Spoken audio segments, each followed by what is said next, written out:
Release చేయడానికి మన గౌరవ ముఖ్యమంత్రి గారు నిర్ణయించుకొని మరి దానిలో ఏమి చేర్చాలి అనేటువంటి అంశాల మీద ఒక వారం మనం పోస్ట్పోన్ చేసుకోవడం జరిగింది.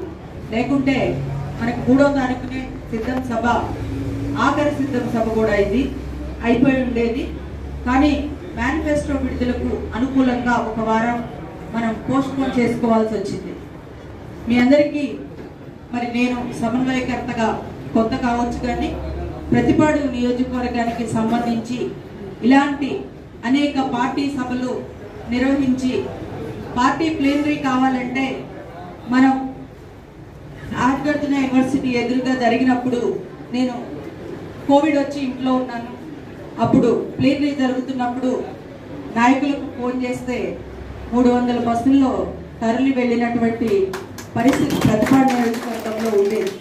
ఇక్కడ నేను కొత్తగా రావడం సమన్వయకర్త, నేను ఫిరంగిపురం మండలం అమ్మాయి అయినప్పటికీ కూడా ఇందాక రమణారెడ్డి గారు చెప్పినట్టుగా నేను మిగిలిన మండలాలకి నాయకులకు ఒక పరిచయం ఉండే తప్పితే అక్కడ ఓటర్లకు కానీ మన కార్యకర్తలు కానీ ఎవరు నాకు అంత పరిచయాలు లేవు.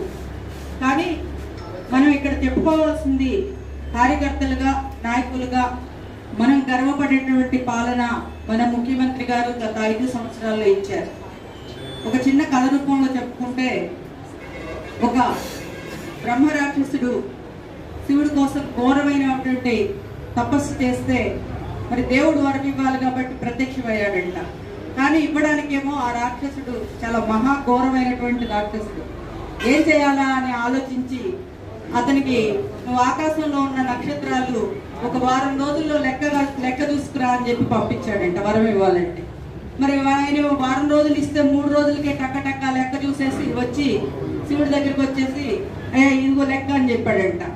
అంటే శివుడు ఏం చేయాలని ఆలోచించి మరి ఇంత మళ్ళీ వరం ఇవ్వాలంటే నువ్వు ఒకసారి సముద్రం దగ్గర ఇసుక రేణువులు ఉంటాయి, అవన్నీ కూడా ఒక 1 నెల రోజుల్లో లెక్క పెట్టి చెప్పంటే ఆయన వెళ్ళిపోయి 1 నెల రోజులు ఎందుకని 15 రోజులకే లెక్క చెప్పుకుని వచ్చాడంట.